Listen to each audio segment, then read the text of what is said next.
अस्सलाम वालेकुम।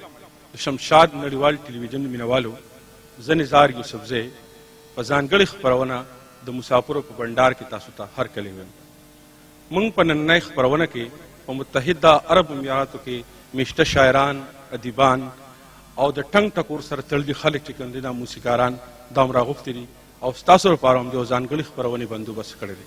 په دې کې به تاسو زموږ چې کوم شاعران دي په متحده عرب اماراتو کې چې پښتو ژبې او د پښتو ادب ډېر خدمت کوي د هغه شاعري هم اورئ او دا زموږ کوم فنکاران چې دي د دوی د ټنګ ټکور موږ هم تاسو لپاره تابع کړې ده، نو ټنګ ټکور به په دې کې نه هم وي.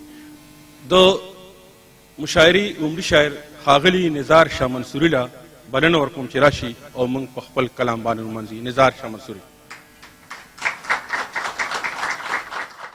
غزل نه مخکې دوه شعرونه دي. ارشاد. چې د زړه په کور مې راختلې لکه ګل د جانان، واه. د زړه په کور مې راختلې لکه ګل د جانان، زما عزیز دی زما دوست دی زما خپل د جانان. واه واه واه زما عزیز دی زما دوست دی.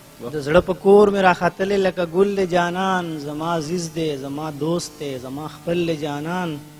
او منم روزګار او غم خادمې د ژوندون برخې دي، منم روزګار او غم خادمې د ژوندون برخې دي، خو د دې هر څه نه مې مخکې دی اول د جانان. واه واه واه واه.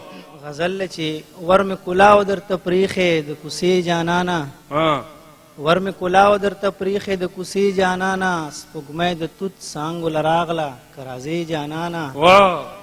او د کلي خلک به مې ټول راته په نولخته کې، د کلي خلک به مې ټول راته په نولخته کې، چې داسې ډکې ډکې سترګې توروې جانانه.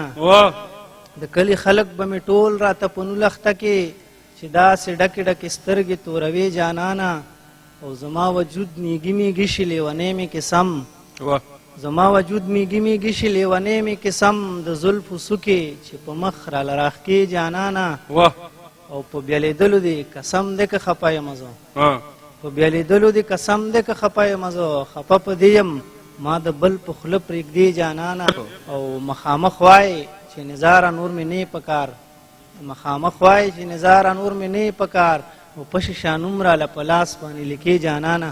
ډېر ښه نظاره.